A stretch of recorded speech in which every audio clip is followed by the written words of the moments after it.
Nei nostri pronti soccorsi ci sono numeri terribili e vi assicuro che, parlo solo per Montebelluna dove io lavoro questa settimana, ho fatto vari turni, ne abbiamo avute 9 donne che hanno dichiarato loro di essere vittime di violenza, non tenendo conto di tutte quelle altre che abbiamo riconosciuto, perché non ce lo dicono, ma noi le abbiamo viste. Difficile tenere la giusta distanza, impossibile non vedere che dietro ai numeri c'è una vera e propria piaga. Katia Morellato è un medico in prima linea. La violenza è ogni giorno, più volte al giorno, anni, vite rubate. Esistenze sospese nella stragrande maggioranza dei casi dietro le mura domestiche. Per questo da Castelfranco si è voluto lanciare con forza un messaggio con l'assessore alle pari opportunità Serena Stangerlin, che ha invitato a fare rumore con il tintinnio di quelle stesse chiavi che spesso chiudono in casa mostri, vittime e abusi. Perché la violenza sulle donne non è un fatto privato, ma è un fatto collettivo che ci coinvolge tutti, e se facciamo rete riusciamo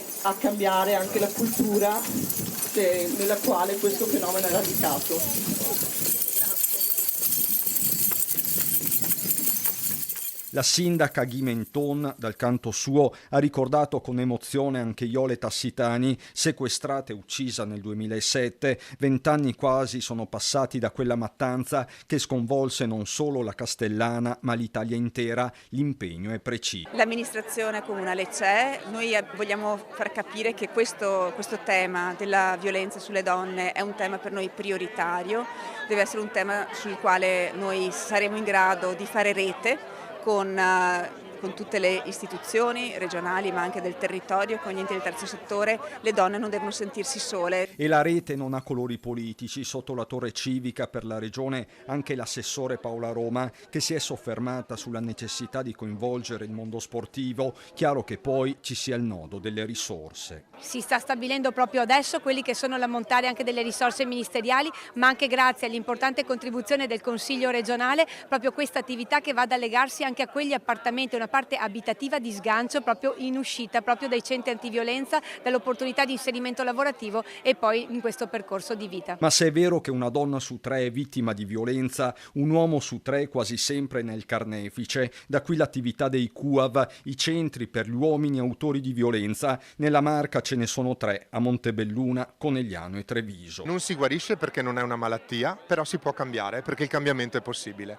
Se l'essere umano non avesse la possibilità di cambiare, saremmo rimasti solamente dei grumuli di cellule e non saremmo diventati le persone che siamo oggi. Cambiamento è la parola più ricorrente nel sit-in che nella città del Giorgione ha unito più generazioni. Dobbiamo essere unite e dare un messaggio che bisogna cercare di cambiare la mentalità di questi uomini. Dalla scuola e da istituzioni che possono sostenere e piano piano aiutare questi giovani a capire. Ci auguriamo che la presenza di molti uomini possa testimoniare che c'è qualcosa e la voglia di fare sicuramente meglio. Ci siamo sempre, soprattutto gli uomini, mi raccomando.